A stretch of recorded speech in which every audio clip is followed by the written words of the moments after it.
Meus queridos irmãos, amados amigos, que a graça e a paz de nosso Deus e também do seu Filho Jesus Cristo seja com todos vocês. Bem-vindo ao nosso canal. Nesse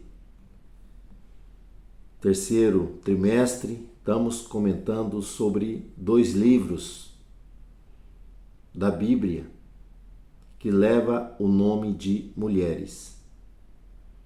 Dos 39 livros do Antigo Testamento, 2 deles têm o nome de mulheres notáveis, corajosas, mulheres que fizeram a diferença para a sua geração. Esther e Ruth. Postamos aqui 4 aulas relacionadas ao livro de Ruth, onde nós podemos ver o cuidado de Deus para com a família. E teremos mais 7 lições agora, nós vamos estar postando aqui, sobre o livro de Esther, onde nós temos o cuidado de Deus para com o seu povo. O livro de Ruth, o cenário está em Canaã. Desenvolve em Moabe e Judá. Cerca do ano 1200, 1300 antes de Cristo. Já o cenário do livro de Esther é um pouco diferente. Os acontecimentos ocorrem em uma terra distante ali de Canaã, lá na província de Suzã. Alguns vão dizer que era a capital do Império Persa. O Império Persa ficava ali no Irã, hoje atual Irã. Então essa história ela vai se desenvolver lá no período pós-cativeiro, cerca ali do ano 480 ao ano 460 a.C. vai ocorrer essa história. Qual era o cenário? O povo hebreu, após a morte de Salomão, o reino será dividido em 2 coroas, em 2 tronos. Das 12 tribos, 2 tribos vai ficar com a casa de Davi. O reino do sul, conhecido como reino de Judá, capital Jerusalém. O reino do norte ficará conhecido como reino de Israel e a sua capital ela vai ser Samaria, fundada ali por Onri, um dos reis ali da dinastia dos reinos do norte de Israel. Os reis do sul, há alguns reis tementes a Deus e outros que são ímpios. Em contrapartida, o reino do norte, todos os reis foram homens perversos, homens que se afastaram de Deus. O reino do norte foi levado para o cativeiro no ano 725 pelos assírios, enquanto que o reino do sul, devido a alguns homens piedosos, ainda vai existir ainda por cerca de 200 anos. O último rei do reino do sul foi Zedequias. Nesse período, o Império Caldeu, conhecido também como Babilônico, eles vão dominar ali aquela região, onde, devido à atrocidade, à idolatria, à pecaminosidade do povo, Deus vai usar o profeta Jeremias para que o povo aceite a disciplina, aceite o castigo, aceite os juízos, se arrependa e volta para Deus. Infelizmente, o povo escolhe a pior escolha, que é a desobediência e o caminho da confiança em homens, aonde os babilônicos vai levar o povo hebreu para o cativeiro em 3 levas. 606 vai os príncipes, entre eles está Daniel. Em 597, cerca de 10.000 homens, entre eles o profeta Ezequiel.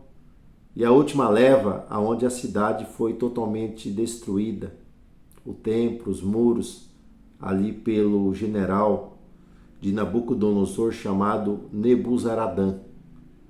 Então o povo vai ficar no cativeiro, se contar a leva do ano 606 até o ano 536. Vai se passar 70 anos. No ano 536 eles voltarão.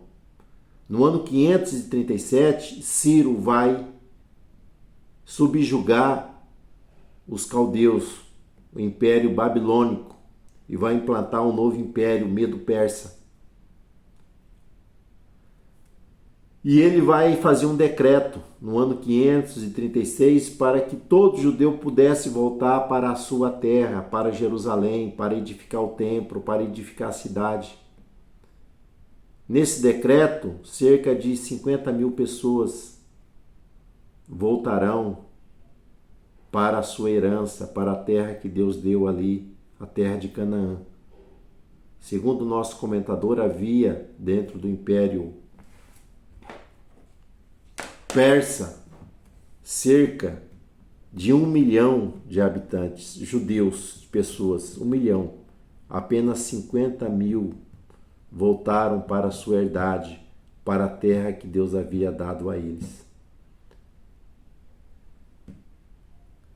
Porém, após o povo retornar, nós vamos ver que entre o capítulo 6 e o capítulo 7, um período de 60 anos, que há nesse intervalo desses 2 capítulos, que vai se desenvolver essa história aqui, lá em Suzã. Porque o povo não quis voltar porque confiou na estabilidade do Império Persa. Eles haviam edificado, haviam negociado, então eles não queriam voltar para a sua herança. Eles estavam bem estabilizados naquele local. Porém, eles não contavam que o cenário mudaria. E o cenário muda.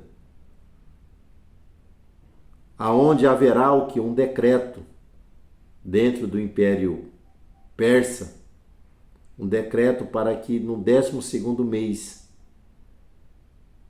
no dia determinado, todos os judeus deveria ser exterminado.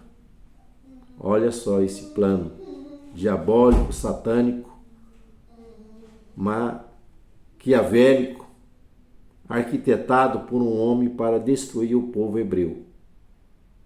Embora no livro de Ruth, nós não vamos, ou melhor, Esther, nós não vamos encontrar o nome de Deus dentro desse relato, mas nós vamos encontrar o agir de Deus, o trabalhar de Deus em todos os eventos em favor do seu povo, em favor ali dos hebreus.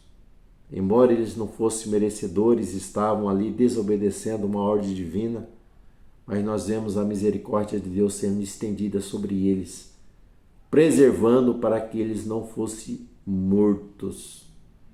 Então, nesse dia planejado para que houvesse a morte de todos os judeus, nós vamos ver que Deus trabalhou,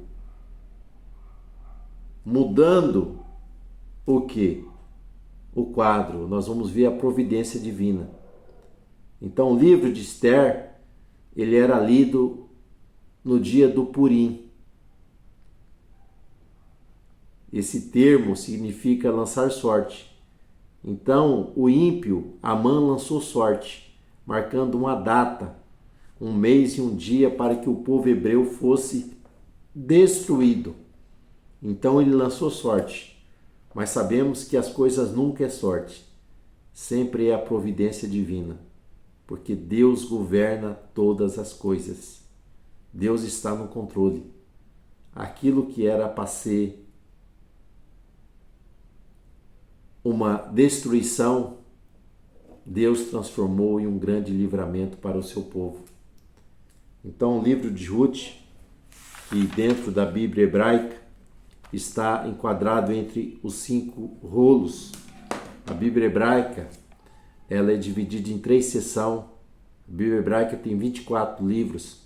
Esses 24 livros, chamado de Tanakh, é a tríplice divisão da Bíblia hebraica, Torá, Nevim e Ketuvim. Torá, o livro da lei. Nevim, os livros proféticos. E Ketuvim são os escritos. E dentro dos escritos, desses 11 livros, tem os 5 rolos. E o 5º livro desses 5 rolos é chamado o livro de Esther, que é um livro que leva o nome ali, do nome persa dado para Esther, que vem de uma deusa, de uma divindade ali da Pérsia, porque o nome dela era Hadassa, mas o nome dela vai ser mudado, mas ela não perde o que a sua fé, a sua crença em Deus.